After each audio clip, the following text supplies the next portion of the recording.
technologies font évoluer les métiers de la restauration? Alors, je crois qu'on pourrait demander son avis à Cyril Duguet qui lui, installe des sites avec des objets...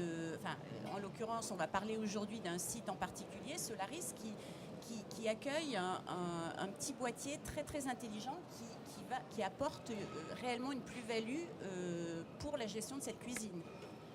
Tout à fait. Donc l'avantage de notre métier, c'est que nous, on arrive très en amont. Nous, on a le triptyque qui est de dire il y a le propriétaire ou le promoteur, vous avez l'entreprise qui va occuper un bâtiment et derrière, vous avez l'utilisateur qui va vivre au quotidien. Donc l'idée, c'est d'amener un plus à chacun. Et on sait qu'on est sur une tendance aussi de bâtiments qui sont de plus en plus à chercher de l'économie d'énergie, accès green. Donc à un moment donné, on doit leur amener de la matière. Et la première source énergivore dans un bâtiment, c'est le restaurant. Donc on se trouvait avec un client qui avait un immeuble, ce qu'on appelle en BEPOS, en énergie positive. Donc il avait travaillé tout son bâtiment, mais l'espace restauration était conçu au départ dans son approche très classique. Donc l'idée a été de dire il va falloir développer à un moment donné un outil de pilotage de votre cuisine comme vous avez un outil de pilotage du bâtiment.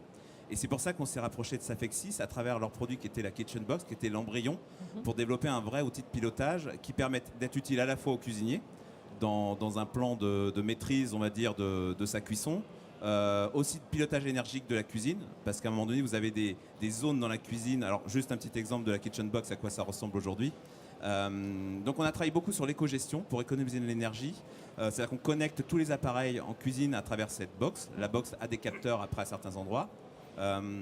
On va travailler aussi sur la maintenance des équipements, parce qu'on pourra avoir une visibilité à travers le reporting qui va être fait par sa Kitchen Box de l'état d'usure. Donc à un moment donné, est-ce qu'il faut remplacer un four au bout de 9 ans, au bout de 10 ans, au bout de 8 ans, ça facilitera la donnée. Et puis derrière, on travaille beaucoup sur la consommation qui peut faire des économies de 30 à 40, voire 50% sur certains sites, ce qui est important, parce que c'est quand même un coût dans le prix d'un repas. Donc il ne faut pas le négliger. Donc je dirais et puis le cuisinier, on aura une meilleure visibilité aussi du pilotage de sa cuisine.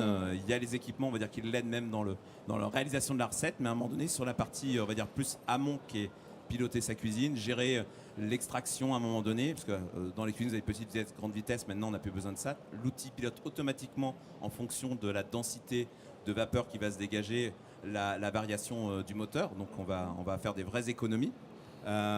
Et maintenant, on travaille sur l'utilisateur. C'est-à-dire que la Kitchen Box va aller aussi au-delà de la cuisine, au-delà de la zone de distribution. On va aller en salle à manger pour gérer la fluidité, pour gérer le confort acoustique. C'est-à-dire qu'on va avoir des données sur, pareil, la qualité de l'air. Donc l'outil permet d'aller très loin parce que c'est ni plus ni moins un disque dur qui va capter de l'information et qui va piloter ou qui va juste donner de l'information si le client veut juste de l'information. Après, tout dépend le niveau d'exigence du client. Donc pour moi, c'est un vrai plus, une vraie évolution du métier et une vraie évolution dans le pilotage de ces espaces de restauration. Ça a l'air assez ludique. J'imagine qu'on appuie simplement sur les petites icônes. En clair, il ne faut pas être un geek pour arriver à se servir de tout ça. Moi qui viens de l'exploitation à l'origine, il faut savoir qu'il y a des personnes qui ne savent pas lire et écrire. Donc il faut que ce soit très simple, très ludique et que l'image et que ce soit facile. Et on va même jusque quand il y a une alerte, parce que ça donne des alertes. Il suffit que, je sais pas moi, il y a un problème d'encrassement dans la gaine d'extraction. Vous avez automatiquement une voix on peut piloter soit une voix et ça veut dire ça va vous dire problème dans la gaine, et donc ça veut dire que même une personne qui ne sait pas lire va être alertée quand même sur le système. Voilà. Le but était d'être le plus simple possible pour les équipes parce que vous avez différents niveaux dans une cuisine. Il est important de pouvoir le rendre facilement accessible. Alors ça, excusez-moi, c'est quelque chose qu'on